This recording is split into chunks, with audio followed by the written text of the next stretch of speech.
El título de la predicación de esta mañana, como ustedes han escuchado, se titula La herencia de Jesús. Los invito a que vayan, por favor, a sus Biblias, al capítulo 14 del Evangelio de Juan. Sigan con la vista la lectura de este pasaje, que yo leeré para ustedes entre el versículo 15 al 31. Evangelio de Juan, capítulo 14, versículo 15 al 31, que dice: Si me amáis, guardar mis mandamientos. Yo rogaré al Padre y os dará otro Consolador, para que esté con vosotros para siempre. El Espíritu de verdad, el cual el mundo no puede recibir, porque no le ve ni le conoce. Pero vosotros le conocéis, porque mora en vosotros y estará en vosotros. No os dejaré huérfanos, vendré a vosotros. Todavía un poco, y el mundo no me verá más, pero vosotros me veréis. Porque yo vivo, también vosotros viviréis. En aquel día vosotros conoceréis que yo estoy en mi Padre, y vosotros en mí, y yo en vosotros. El que tiene mis mandamientos y los guarda, ese es el que me ama. Y el que me ama será amado por mi Padre, y yo le amaré, y me manifestaré a él. Le dijo Judas, no el Iscariote: Señor, ¿cómo es que te manifestarás a nosotros y no al mundo? Respondió Jesús y le dijo: el que me ama, mi palabra guardará, y mi Padre le amará, y vendremos a él, y haremos morada con él. El que no me ama, no guarda mis palabras, y la palabra que habéis oído no es mía, sino del Padre que me envió. Os he dicho estas cosas estando con vosotros. Mas el Consolador, el Espíritu Santo, a quien el Padre enviará en mi nombre, Él os enseñará todas las cosas y os recordará todo lo que yo os he dicho. La paz os dejo, mi paz os doy. Yo no os la doy como el mundo la da. No se turbe vuestro corazón ni tenga miedo.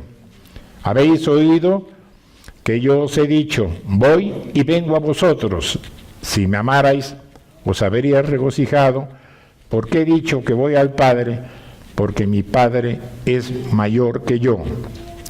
Y ahora os lo he dicho antes que suceda, para que cuando suceda creáis.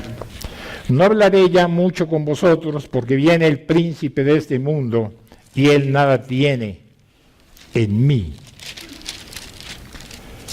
Mas para que el mundo conozca que amo al Padre, y como el Padre me mandó, así hago. Levantaos, vamos de aquí.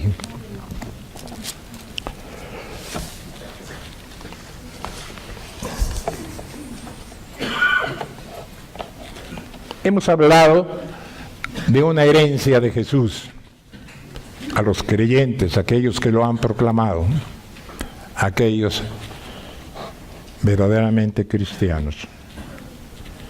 Por lo tanto, brevemente hablaré precisamente sobre la herencia, para que entendamos ese concepto y después lo aplicaremos a la palabra del Señor. Miren, hermanos, a medida que las personas se hacen mayores, por naturaleza empiezan a pensar cada vez más en el legado que dejarán. Comienzan a considerar cómo se les recordará y qué herencia van a dejar a los que vienen después de ellos. Reflexionan como nunca antes en la herencia que han construido toda su vida. Las bibliotecas locales están llenas de libros de autoayuda y programas de computadora que tratan con la planeación de sucesiones. Se ofrecen con frecuencia seminarios o consultas notariales para manejar los testamentos Todo esto se hace con el deseo de preservar los bienes y pasarlos a la generación siguiente. Tales preocupaciones son válidas. La Biblia habla de la importancia de la mayordomía sabia. Proverbios capítulo 13, versículo 22 nos dice: el bueno dejará herederos a los hijos de sus hijos. Se supone que las personas dejarán herencia a quienes le siguen, queriendo asegurar que vaya a los herederos de su elección, y no al gobierno o a un tercero inaceptable. Tales preocupaciones son válidas. Pero de más importancia que la herencia terrenal y corruptible que ellos dejan es la herencia celestial. Una herencia que es incorruptible, que tiene Dios para cada uno de sus hijos. La primera carta de Pedro, capítulo 1, versículo 4, nos dice que es incontaminada e inmarcesible, reservada en los cielos para vosotros.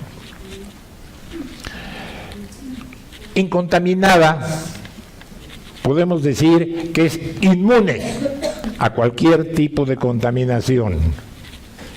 Y en cuanto a inmarcesible, el apóstol Pedro encuentra imposible describir en términos positivos la herencia que nos espera. Y visto su gran valor, solo puede describirla en términos negativos. Veamos por qué. 1. Dice, es una herencia que no acaba. Nuestro tesoro no está sujeto a la muerte o a la destrucción. No puede perecer. No está limitado por el tiempo, sino que es eterno. No se echa a perder. Nunca puede descomponerse, corromperse o contaminarse. Nuestra herencia perdura de toda tacha y es pura. Finalmente, no se marchita. No puede marchitarse. Cuando una flor ha pasado su auge, y eso lo hemos experimentado, su belleza se marchita. Pero esto nunca podría decirse de nuestra herencia guardada para nosotros en el cielo.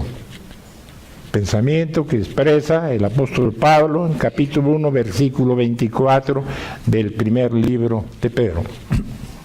Esta herencia va más allá del entendimiento humano. El apóstol Pablo, en la epístola a los Efesios, capítulo 1, versículo 18, nos dice precisamente cómo podemos entender realmente esa herencia. Dice, alumbrando los ojos de vuestro entendimiento, para que sepáis cuál es la esperanza a la que Él os ha llamado y cuáles son las riquezas de la gloria de su herencia en los santos. El apóstol Pablo ora pidiendo que las mentes de los efesios, a quien fue escrito este pasaje en particular, sean alumbradas, pero solo son confiables cuando están guiadas y controladas por la verdad de Dios. Esto es, debemos permitir que la palabra de Dios more en abundancia en nosotros, como lo expresa la epístola a los Colosenses, capítulo 3, versículo 16. Cuando el Espíritu Santo obra en la mente del creyente, le enriquece para que entienda verdades divinas que son profundas e insondables. Pide que ellos reciban un claro entendimiento de la esperanza a que os ha llamado y las riquezas de la gloria de su herencia en los santos. Ora para que se abra su entendimiento a las verdades maravillosas, como la elección, la predestinación, la adopción, la redención, el perdón de pecados. Verdades que resumen el plan de Dios para la redención de la humanidad. Ningún mérito humano puede calificar a los pecadores perdidos para recibir las riquezas del cielo. Es por esto que estas bendiciones el Señor Jesús nos dice que son su herencia, pero solamente para los creyentes. Hechos 26, capítulo 18, lo expresa de una manera también mucho más sencilla. Dice, para que abran los ojos, para que se conviertan de las tinieblas a la luz y de la potestad de Satanás a Dios, para que reciban la fe que es en mí, perdón de pecados. Pasajes que nos hablan precisamente de esa herencia de la cual nosotros somos herederos, dice Tito 3:7, lo expresa de esta manera, para que justificados por la gracia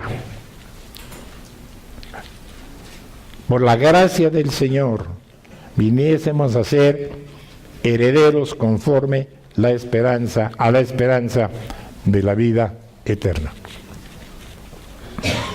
El propósito de la obra de Dios al salvarlos es que pudiéramos ser herederos. Esto es, que aún ahora en esta vida presente pudiéramos tener como hijos el derecho de esperar la posesión de aquello que ahora poseemos solamente en principio. Pero cuando llegue ese día futuro, en que no habrá pecado ya en nosotros, tendremos la comunión más rica posible. Ahora somos herederos de aquella vida, como será en su perfección. Pero somos herederos en esperanza, herederos que esperan, tal como lo expresa la epístola a los Romanos, capítulo 5, versículo 5.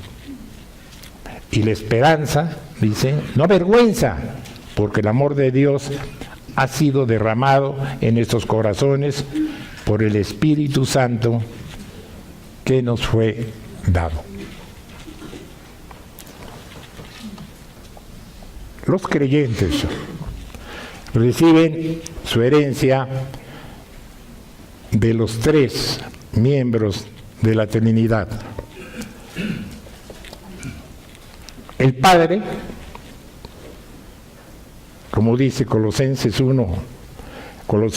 versículo 1, capítulo 1, versículo 12, dice, nos hizo aptos para participar en la herencia de los santos en luz. Antes de recibir la salvación de Dios, Él era nuestro juez. Estábamos bajo condenación por haber violado sus leyes justas y santas, pero en el momento en que por la gracia de Dios pusimos nuestra fe en Cristo, Dios dejó de ser nuestro juez y se convirtió en nuestro Padre lleno de gracia.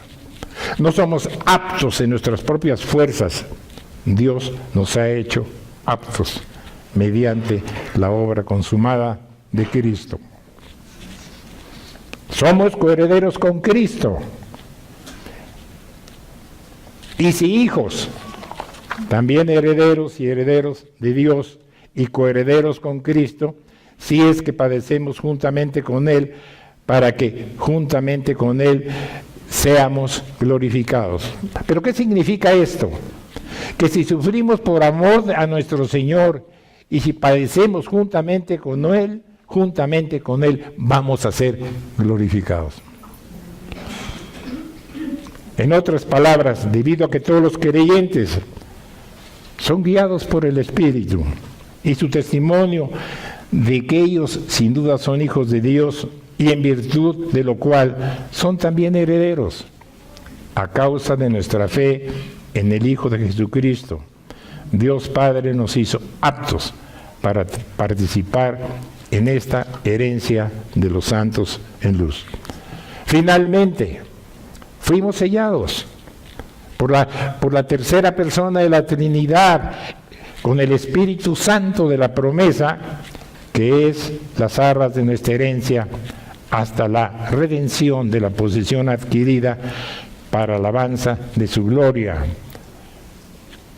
como nos lo expresa Efesios capítulo 1, versículo 13 y 14. Los hombres siempre han querido tener certeza y garantía, puesto que las promesas hechas por otros seres humanos muchas veces son poco dignas de crédito. La simple palabra de Dios debería ser suficiente para nosotros. Pero Él en su gracia hace más seguras sus promesas, como si esto fuera más posible al darnos sus propias garantías. Aquí el Señor garantiza sus promesas con un sello y con unas arras o juramento personal.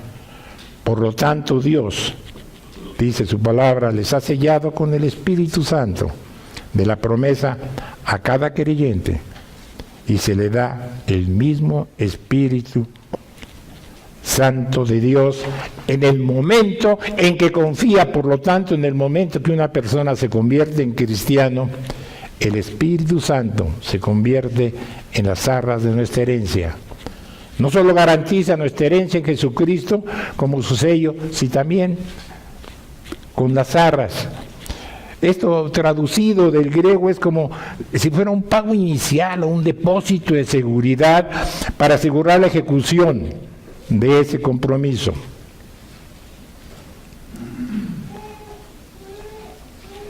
De ese compromiso prometido por Dios como garantía del cumplimiento pleno de esas bendiciones espirituales en los lugares celestiales en Cristo. Con la certeza que solo Dios puede suministrar. Pero esta herencia no es solo para después de la muerte. Dios provee ricas bendiciones para sus hijos en nuestra vida, y Jesús, en la noche antes de su muerte, reveló esas bendiciones a sus discípulos.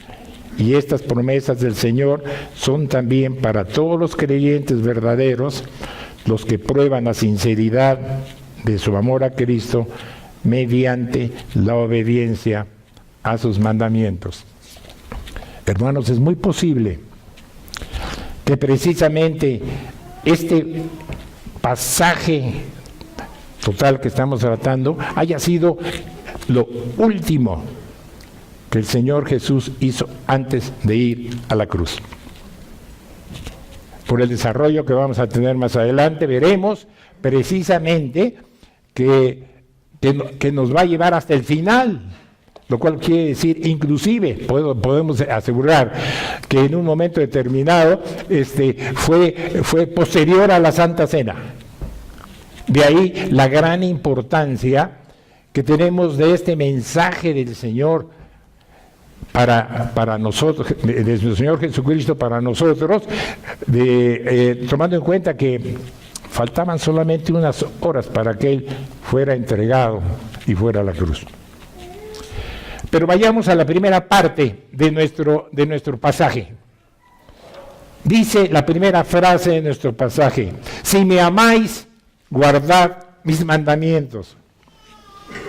En esta parte del mandamiento, Jesús les promete a los creyentes confrontarlos con 5 bendiciones sobrenaturales que el mundo no disfruta. Esto es muy importante que lo entendamos. Estas bendiciones son para el creyente genuino del Señor. 1. Un consolador sobrenatural. Lo podemos ver en el versículo 15 y 17, precisamente del pasaje que estamos estudiando. Una vida sobrenatural. Versículo 18 y 19. Una unción sobrenatural. Versículo 20 al 25. Un maestro sobrenatural. Versículo 26. Y finalmente, una paz sobrenatural. Y como hemos visto, precisamente lo hemos encontrado en esta parte del pasaje de Juan 14:15. Si me amáis, guardar mis mandamientos. Que señala que estas bendiciones sobrenaturales están destinadas a aquellos que aman a Jesucristo y cuyo amor se hace evidente por medio de la obediencia, del amor y la obediencia. ¿Pero qué quiere decir esto? Hermanos, si nosotros decimos que amamos a nuestro Señor, tenemos que ser obedientes a Él. No puede existir el amor al Señor si no hay obediencia.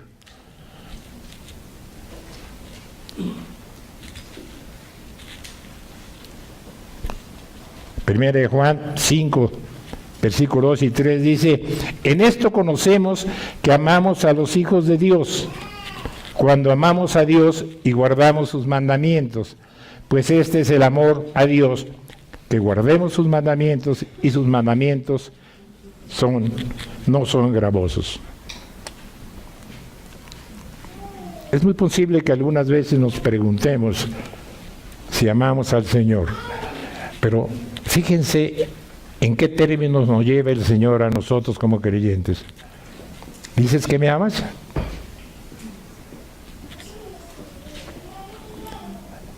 Si tú amas a tus hermanos verdaderamente, entonces me amas a mí. En esto, este es el valor que el Señor le da precisamente a esa certeza que podamos tener de verdaderamente amar a Dios. Si nosotros no amamos a nuestros semejantes, verdaderamente no amamos a Dios.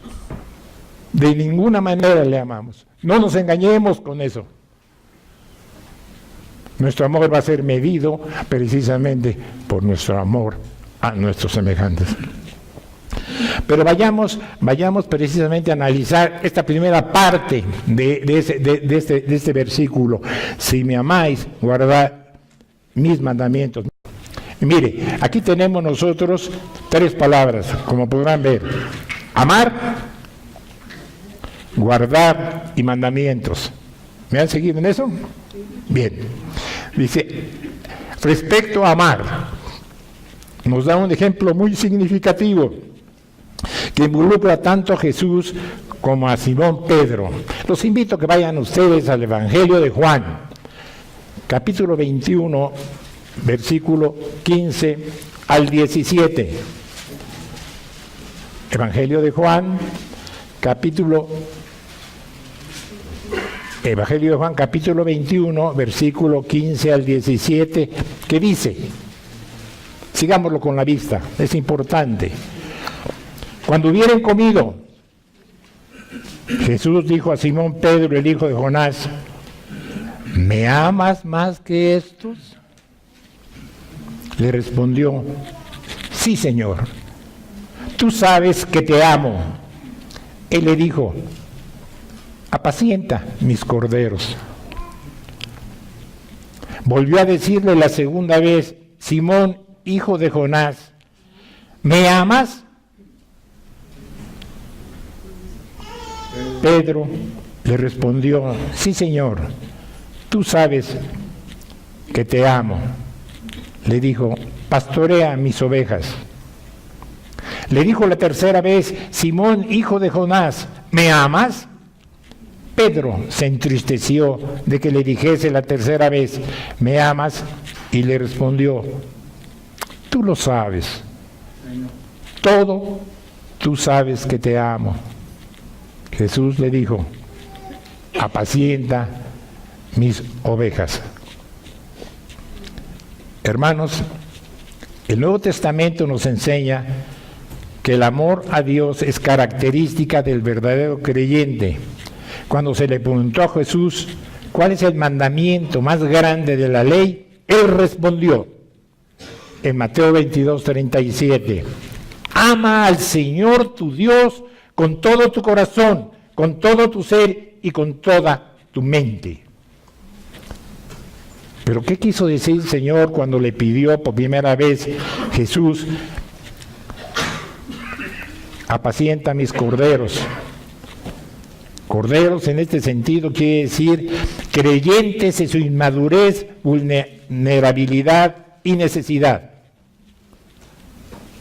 Pastorea mis ovejas. Implica el alcance total de la responsabilidad que implica la supervisión pastoral, como lo expresa Primera de Pedro 5:2. Y finalmente, apacienta mis ovejas. Le encargó el cuidado de su rebaño. Pero ¿por qué el Señor le dice, si me amas? Porque si verdaderamente Pedro amaba al Señor, tenía que ser obediente al Señor con lo que Él le pedía. Hermano, esa es una de las razones por las cuales tenemos que entender verdaderamente lo que es realmente amar al Señor. Amar al Señor está ligado precisamente con obedecerlo en lo que Él espera de nosotros.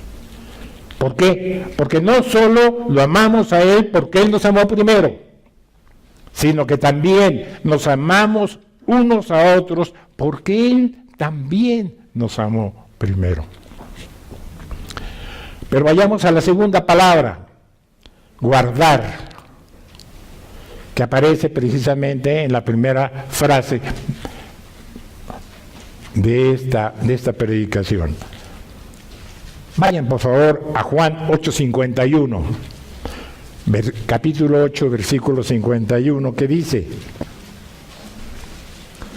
de cierto os digo, que el que guarda mi palabra nunca verá muerte. El que guarda mi palabra nunca verá muerte. Ejemplos de guardar su palabra. La obedece, como dice Mateo 5:19. Es un verdadero hijo de Dios, como dice el Evangelio de Juan, capítulo 1, versículo 12. Está en su reino, como dice Juan, capítulo 3, versículo 3 al 5. Es un verdadero discípulo, como dice precisamente el Evangelio de Juan, capítulo 8, versículo 51. Y finalmente, nunca experimentará la separación eterna de Dios, como nos lo dice el libro de Apocalipsis, capítulo 2, versículo 11. Y en cuanto a sus mandamientos, vayan a sus Biblias en el Evangelio de Juan, capítulo 13, versículo 34, que dice: un nuevo mandamiento nuevo os doy, que os améis unos a otros como yo os he amado, que también os améis unos a otros. El amor de unos a otros es una extensión del amor de Cristo por nosotros. Es el amor de Dios derramado en nuestros corazones con tanta abundancia que se derrama en la vida de otros. Lo podemos ver en la Epístola a los Romanos, capítulo 5, versículo 5. Y en cuanto a mis mandamientos, no solo se refiere a los mandamientos de carácter ético. Podríamos ver precisamente en nuestro pasaje de predicación en el versículo 23 y 24, por favor síganlo, en este sentido, cuando dice: respondió Jesús y le dijo: el que me ama, mi palabra guardará, y mi Padre le amará, y vendremos a él, y haremos morada con él. El que no me ama, no guarda mis palabras, y la palabra que habéis oído no es mía, sino del Padre que me envió. También podemos hablar del mandamiento que nos hace la revelación del Padre. Como hemos visto, el Evangelio de Juan, capítulo 12, 47 al 49, nos lo expresa de una manera que es más amplia en el conocimiento para nosotros. Al que oye mis palabras y no las guarda, yo no le juzgo, Porque no he venido a juzgar al mundo, sino a salvar al mundo. El que me rechaza y no recibe mis palabras, tiene quien le juzgue. La palabra que he hablado, ella le juzgará en el día postrero, porque yo no he hablado por mi propia cuenta.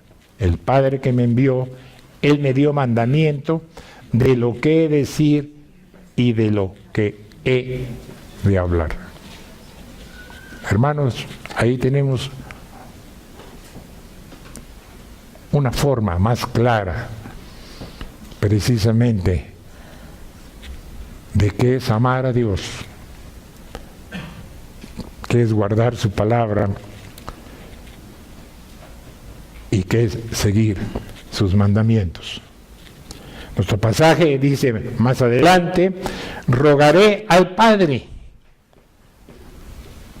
La obra de Cristo como sacerdote e intercesor comenzó en el momento en que le pidió al Padre el Espíritu Santo para que morara en quienes tienen fe. Esto dijo del Espíritu que habrían de recibir los que creyesen en Él, pues aún no había venido el Espíritu Santo porque Jesús no había aún sido glorificado. Los que observan los preceptos de Cristo recibirán una gran bendición. Jesús como mediador hará una petición en bien de ellos y promete que en respuesta a este ruego suyo, el Padre dará a sus discípulos otro ayudador. Ahora bien, veamos entonces esta primera bendición de un consolador sobrenatural. Vayamos a la primera parte del versículo 15 y 16 de este capítulo 14, donde dice: y yo rogaré al Padre y os dará otro consolador para que esté con vosotros para siempre. Pero ¿quién es este consolador? La palabra otro, el griego, significa otro de la misma clase. Alguien como Jesús mismo que tomaría su lugar y haría su obra.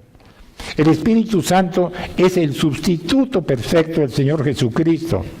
El Espíritu Santo es la tercera persona de la Trinidad y también posee la misma esencia de la deidad y está en perfecta unidad con Cristo, como Él está unido al Padre. El significado literal de este término consolador es uno llamado al lado para ayudar. Y comunica la idea de alguien que anima y aconseja. Pero yo os digo, dice el Señor en el Evangelio de Juan 16:7, os conviene que yo me vaya, porque si no me fuere el Consolador, no vendría a vosotros, mas si me fuere, os lo enviaré. Como Jesús, este Consolador es la persona del Espíritu Santo. Pero qué bendición tendríamos nosotros del Espíritu Santo cuando Él viniera. Primeramente, nos enseñaría. Vean ustedes a Lucas 12:12. Porque el Espíritu Santo os enseñará en la misma hora lo que debáis de decir. Lo que Jesús da a entender es que en el momento mismo en que necesitemos saber qué decir, y no antes, el Espíritu Santo obrará en nosotros de un modo tan efectivo, iluminando nuestra mente y agudizando el poder de la palabra, que sabréis exactamente qué decir. Segundo, nos fortalecería Efesios 3:16, para que os dé, epístola a los Efesios capítulo 3 versículo 16, para que os dé conforme a las riquezas de la gloria el ser fortalecidos con poder en el hombre interior por su espíritu. Este es el primer paso para vivir como hijos de Dios. Sin embargo, a veces sucede, se ignora el poder de Dios obrando a plenitud en sus vidas, porque el hombre interior de la mayoría de los creyentes nunca es fortalecido con poder. Y ahí donde existe una vida espiritual que es impartida en el creyente, en su salvación, como nos dice Primera de Pedro, capítulo 1, versículo 3, ahí está el centro del hombre interior y es la base de donde el Espíritu Santo cambia y transforma la manera de pensar del creyente. Finalmente dice, intercedería por los discípulos, como lo expresa la epístola a los Romanos 8:26, que dice, y de igual manera el Espíritu nos ayuda en nuestra debilidad, pues ¿qué hemos de pedir? Como conviene, no lo sabemos, pero el Espíritu mismo intercede por nosotros con gemidos indecibles. Como hemos visto aquí, se hace referencia no solamente a los gemidos de la creación y de los creyentes por su redención final de la corrupción y contaminación del pecado. Esta verdad trae al creyente un consuelo inconmensurable, y es el Espíritu Santo que se coloca al lado de nosotros para gemir con nosotros por la llegada del día final de la restauración de Dios y su reino eterno de justicia. Para esto es para lo que viene el Espíritu Santo a nosotros. Dice, siguiendo nuestro pasaje, esté con vosotros. Alude a su presencia continua en la vida de los creyentes. Dice, o ignoráis, como dice 1 Corintios 6:19, que vuestro cuerpo es templo del Espíritu Santo, el cual está en vosotros, el cual es de Dios, y no sois vuestros.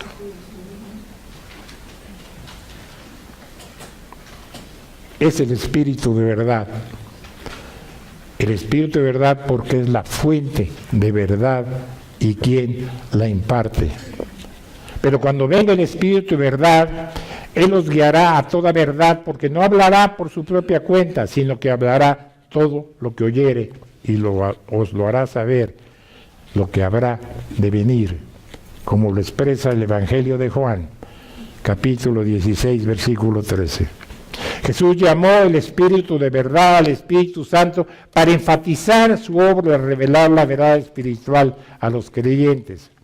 En particular, el Espíritu Santo iba a ser el revelador para los apóstoles de la verdad inspirada, tal como había sido revelada en el Antiguo Testamento.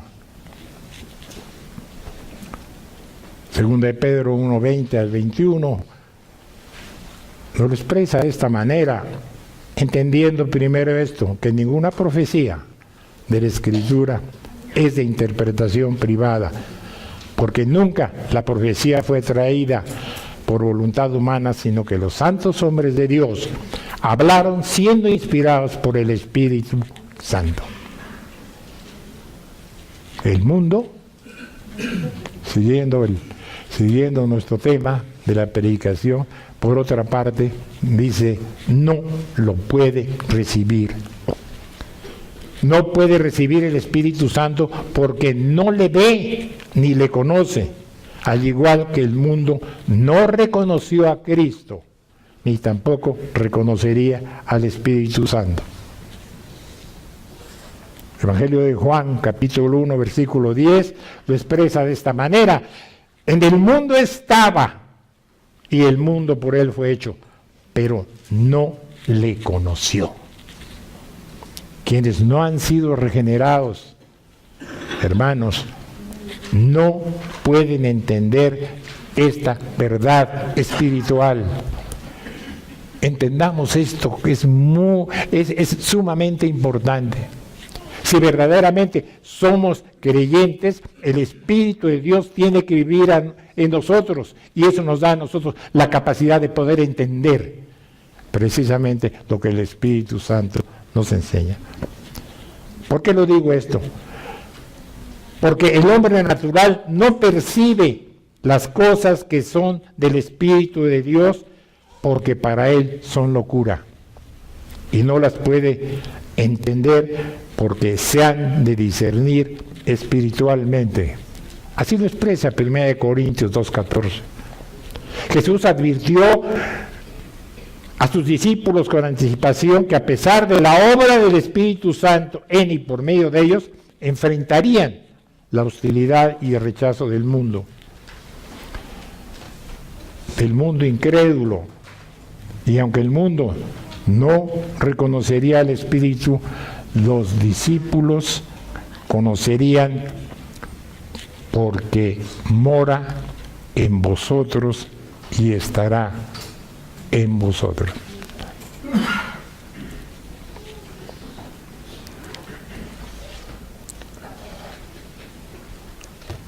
Quiero que vayan, por favor,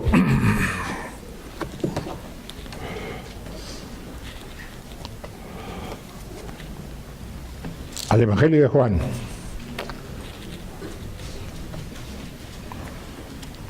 Capítulo 3.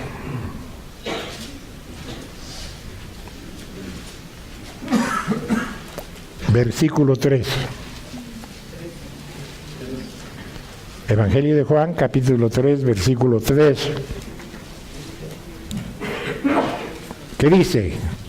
Respondió Jesús y le dijo: de cierto te digo, refiriéndose a Nicodemo, ese hombre de la ley que fue a buscarle para que aclarara y saber cómo podía él caminar con Dios. ¿Pero qué le dice Jesús? De cierto te digo, que el que no naciere de nuevo no puede ver el reino de Dios.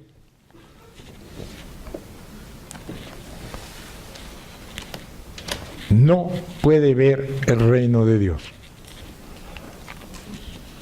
Por eso el versículo 17, su pasaje dice: mora en vosotros y estará en vosotros, porque da por hecho, hermanos, que como creyentes el Espíritu Santo mora en cada uno de nosotros. Esto señala una diferencia entre el ministerio del Espíritu Santo a los creyentes antes y después de Pentecostés. Aunque el Espíritu Santo había estado con cada creyente a lo largo de la historia de la redención como la fuente de la verdad y la vida, Jesús afirma que algo nuevo vendría en su ministerio. Y este sería un misterio sin precedente, como ríos de agua viva.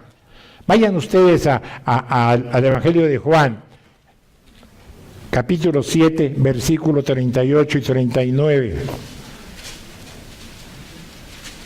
¿Qué dice? Evangelio de Juan, capítulo 7, versículo 38 y 39. El que cree en mí, dice, como dice la Escritura en su interior, correrán ríos de agua viva. Y versículo 39, dijo esto del Espíritu que habrían de recibir los que creyesen en Él, pues aún no había venido el Espíritu Santo, porque Jesús no había sido glorificado.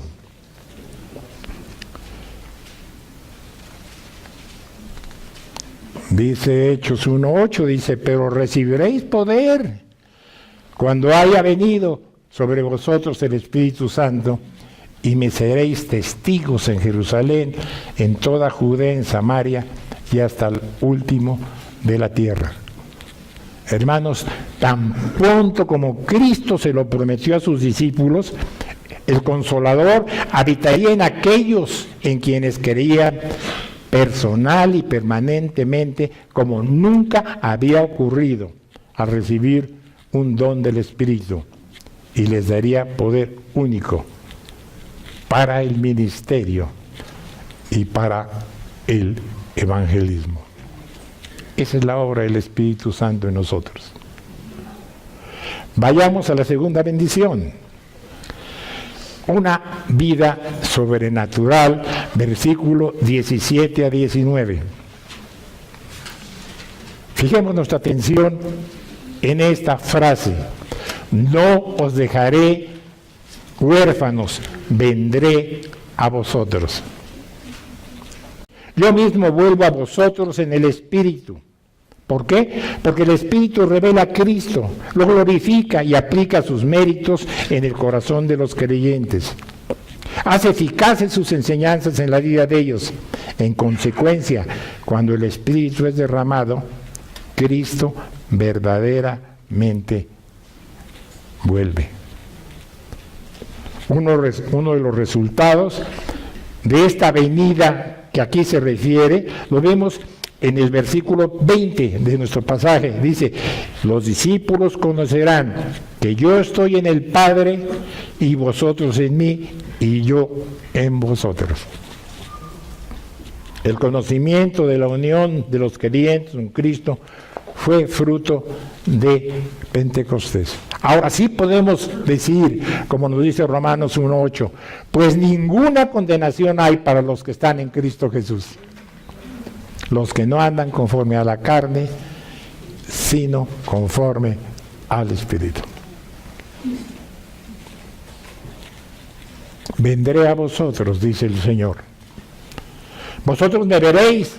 En primer lugar, se refería a su resurrección, después de lo cual lo verían. Mateo capítulo 26, versículo 30 dice, pero después que haya resucitado, iré delante de vosotros a Galilea. No existe evidencia de que algún incrédulo lo haya visto después de su resurrección. 1 Corintios 5, del 1 al 9, así lo expresa. Solamente a sus discípulos y al apóstol Pablo. También es una indicación del misterio de la Trinidad.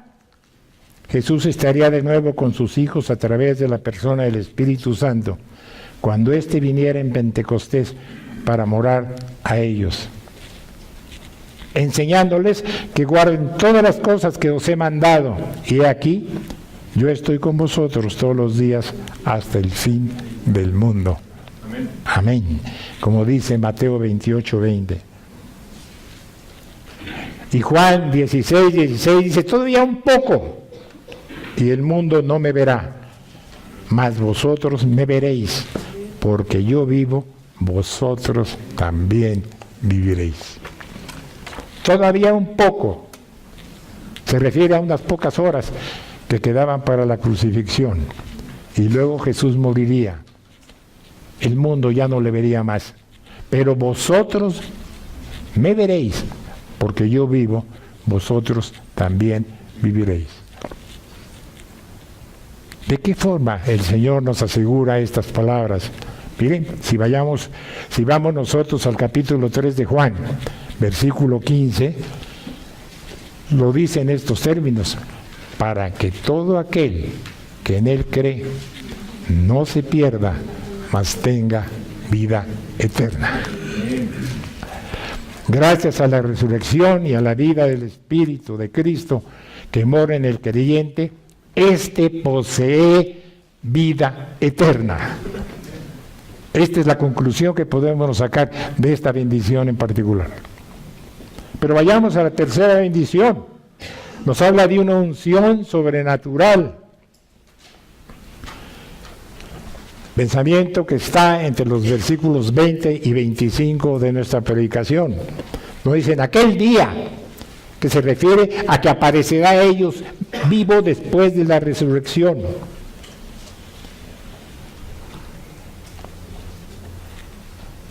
Pero vayamos al Evangelio de Juan, capítulo 14, versículo 23, en que Jesús hace hincapié, lo repito nuevamente, Evangelio de Juan, capítulo 14, versículo 23, Jesús hace hincapié en la necesidad de la obediencia continua a sus mandamientos como prueba del amor del creyente a Él y el Padre. Y esto concuerda perfectamente con la carta de Santiago, capítulo 2, versículo del 14 al 26, pero que lo voy a leer en forma condensada, cuya enseñanza afirma que la fe salvadora se demuestra a través de las obras inspiradas mediante el poder regenerador y transformador del Espíritu. Dichas obras expresan el amor que el Espíritu Santo derrama en el corazón del creyente. Y la esperanza, dice la palabra, no avergüenza, porque el amor de Dios ha sido derramado en nuestros corazones por el Espíritu Santo que nos fue dado. Romanos capítulo 5, versículo 5. Vayamos a la cuarta bendición. Un maestro sobrenatural. Dice el versículo 26 de nuestro pasaje: mas el Consolador, el Espíritu Santo, a quien el Padre enviará en mi nombre, Él os enseñará todas las cosas y Él os recordará todo lo que he dicho. Miren, cuando habla precisamente de Él os enseñará todas las cosas, nos dice que el Espíritu Santo impartió su poder en el corazón y en la mente de los apóstoles para ayudarlos a escribir el Nuevo Testamento. ¿Cómo actúa el Espíritu Santo en ellos? Dice, los discípulos habían sido torpes para comprender muchas cosas acerca de Jesús y sus enseñanzas, pero gracias a esta obra sobrenatural llegaron a comprender con precisión e infalibilidad al Señor y su obra, registrándolo de esta manera en los evangelios, así como en los demás escritos del Nuevo Testamento. Esa es también la obra que el Espíritu Santo hace en cada uno de nosotros. ¿Por qué? Porque toda escritura es inspirada por Dios y útil para enseñar, para redarguir, para corregir, para instruir en justicia, como nos lo expresa 2 de Timoteo, capítulo 3, versículo 16. Vayamos finalmente a la quinta bendición, una paz sobrenatural.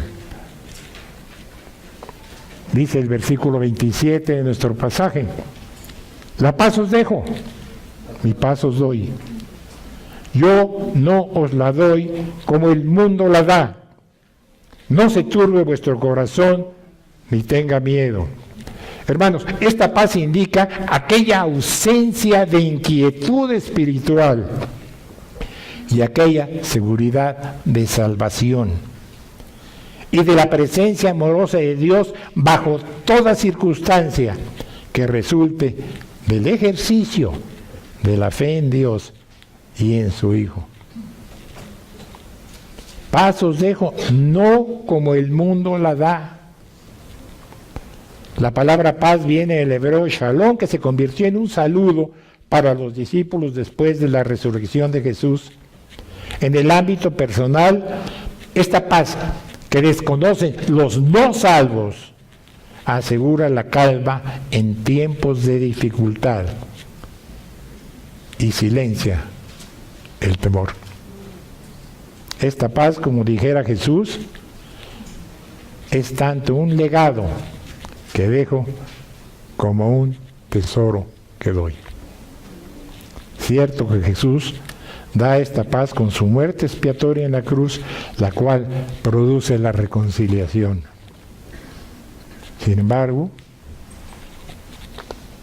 ¿qué nos dice Filipenses 4:7? Dice, y la paz de Dios que sobrepasa todo entendimiento, guardará vuestros corazones y vuestros pensamientos en Cristo Jesús. El cumplimiento de esta paz en toda su extensión la veremos en el reino mesiánico. Romanos 5:1 nos dice justificados pues por la fe. O sea, somos justificados por la fe en el Señor Jesús, tenemos paz con Dios por medio de nuestro Señor Jesucristo. Cuando la paz de Cristo que ganó para nosotros en la expiación entra en el corazón, queda excluida la ansiedad. Los últimos días, antes de la muerte, Jesús habían sido muy tensionantes para sus discípulos. Recordamos que al igual que los judíos, los discípulos veían en el Mesías a un rey conquistador, que libertaría a Israel de la opresión romana. El concepto de Jesús, que anunciaba públicamente su muerte inminente, había producido angustia en los discípulos. ¿Por qué? Porque habían dejado todo para seguir a Jesús, como lo expresa el Evangelio de Mateo 19, entre el 27 al 30. Ahora, al parecer, Él los dejaba a ellos. Jesús sabe que ellos estaban sintiendo turbados y, como siempre, Jesús conocía el corazón de sus discípulos en su confusión y preocupación. El Señor añadió para ellos otro mandamiento y les dijo: no se turbe vuestro corazón. ¿Creéis en Dios? ¿Creed también en mí? En el capítulo 6 de Números, versículo 26, dice: Jehová alce sobre ti su rostro y ponga en ti paz.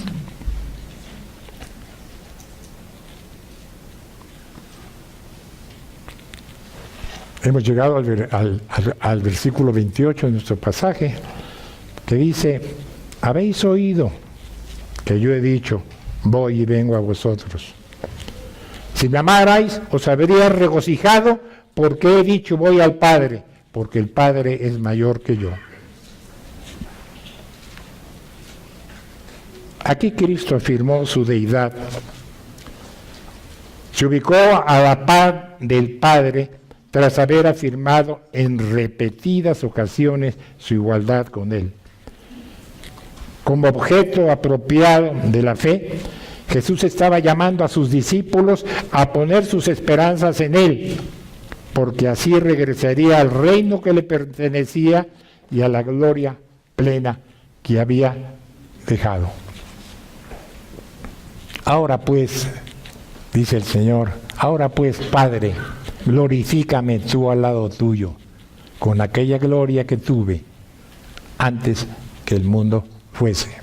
Evangelio de Juan, capítulo 17, versículo 5.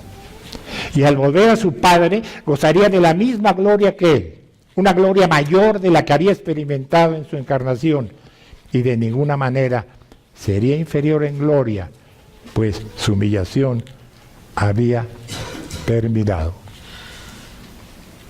Tenemos 3 versículos más, porque todo este pasaje, todo esto lo que hemos leído, nos lleva precisamente hasta el final de la vida de Jesús. Dice el versículo 29, y ahora os he dicho antes que suceda, para que cuando suceda creáis.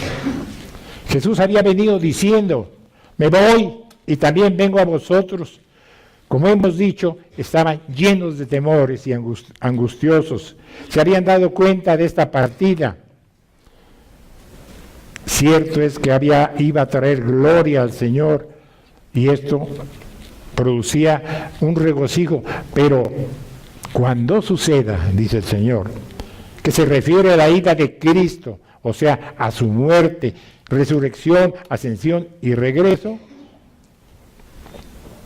es entonces cuando en el Espíritu serían, como fue en Pentecostés, tendrían el Espíritu de Santo prometido a ellos. El versículo 30 de nuestro pasaje dice, no hablaré ya mucho con vosotros, porque viene el príncipe de este mundo y nada tiene en mí. No hablaré mucho a vosotros, implica que todavía faltaban algunas cosas por definir.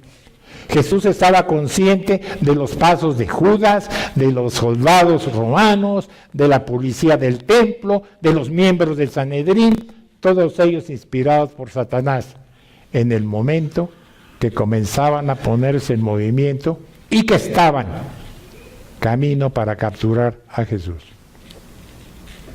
El príncipe de este mundo ¿A quién se refiere el Señor? El príncipe que gobierna el reino de las tinieblas es Satanás. Judas Iscariote, hermanos, no era más que un simple instrumento de él. Pero Jesús los lleva a que recuerden algo que él había dicho anteriormente, que vemos en Juan 6, versículo 70. Jesús le respondió: no os he escogido yo a vosotros los 12, y uno de vosotros es diablo. No os he escogido yo a vosotros los 12, y uno de vosotros es diablo. Nada tiene en mí. En hebreo significa que Satanás no tenía nada en Jesús. No podía hacerle exigencia alguna ni acusarle de pecado. Por consiguiente, no podía retenerlo en la muerte. Cristo venció y derrotó a Satanás. Finalmente, nuestro último versículo. Mas para que el mundo conozca que amo al Padre, y como el Padre me mandó, así hago. Levantaos, vamos de aquí. ¿Qué significa esto? Jesús dice que no resistirá, sino que irá a encontrarse con los representantes de Satanás. Lo hará porque entrega su vida voluntariamente, como lo expresa el Evangelio de Juan, capítulo 10, versículo 11.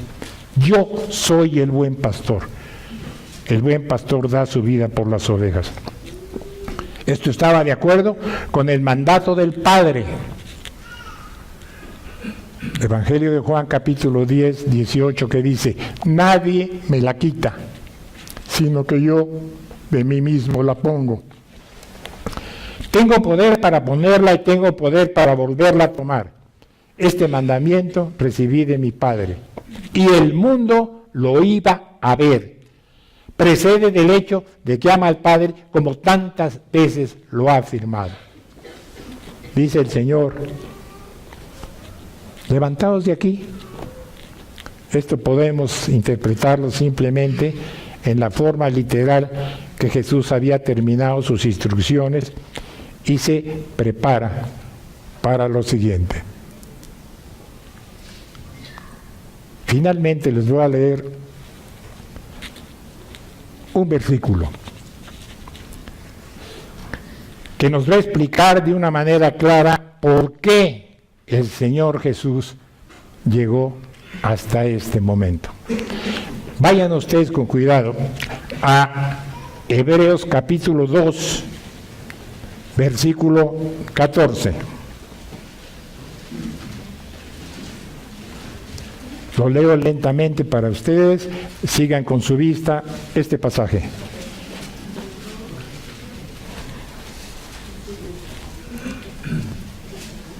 Dice: así por cuanto los hijos participaron de carne y sangre, él participó de lo mismo para destruir por medio de la muerte al que tenía el imperio de la muerte.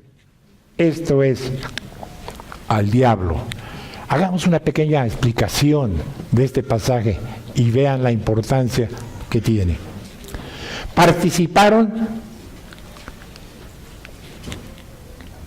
que encontramos esta palabra así por cuanto los hijos participaron de carne y sangre. Participaron en el griego significa koinomía, que significa tener algo común con los demás. Y por tanto, todos los seres humanos somos de carne y sangre, es decir, somos semejantes. Pero vayamos a la palabra participó. Se refiere a Jesús del griego metecho, que es algo que no le pertenecía por naturaleza. Nosotros por naturaleza somos carne y sangre, pero Cristo no lo era. Sin embargo, Él asumió voluntariamente algo que no le pertenecía por naturaleza, que añadió a su naturaleza,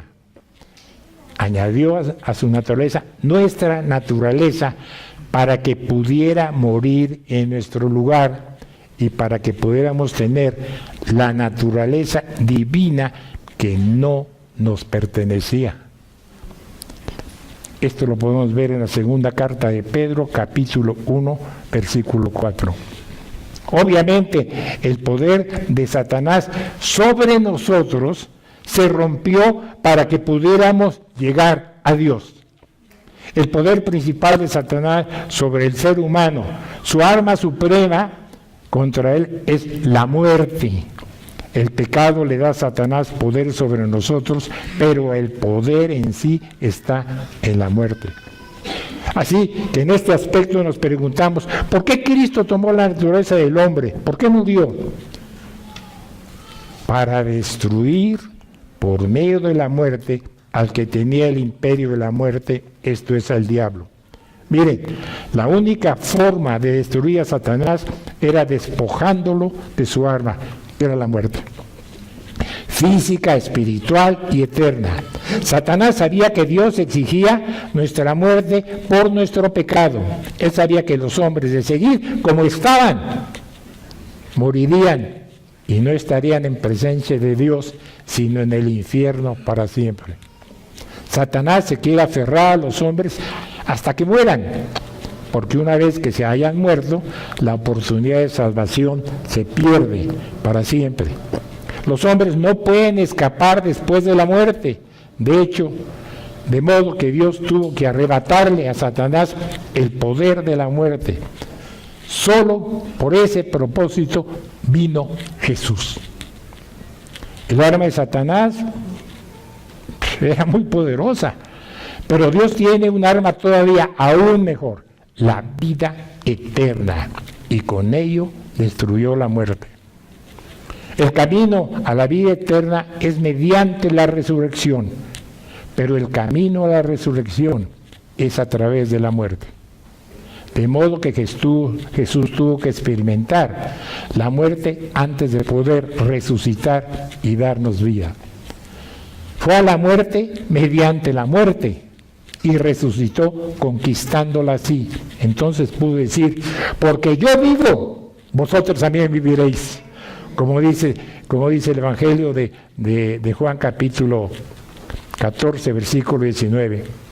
La resurrección de Jesús le otorga vida eterna al creyente. La muerte es el poder del dominio de Satanás.